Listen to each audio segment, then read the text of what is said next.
Mujawar colony येथील स्फोटातील शरीफ मुल्ला यांच्या मुलीचा उपचारादरम्यान मृत्यू. याबाबत हकीकत अशी की 25 ऑक्टोबर रोजी मुजावर कॉलनी येथे शरीफ मुल्ला यांच्या राहत्या घरी स्फोट झाला होता. यामध्ये कुटुंबातील 4 सदस्य गंभीररीत्या जखमी झाले होते. उपचारादरम्यान शरीफ मुल्ला व त्यांच्या पत्नीचा दुर्दैवी मृत्यू झाला होता.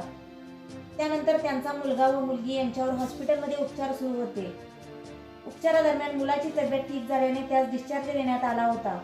परंतु दुर्दैवाने आज उपचारादरम्यान मुलगी जोया शरीफ मुल्ला हिचा दुर्दैवी मृत्यू झाला.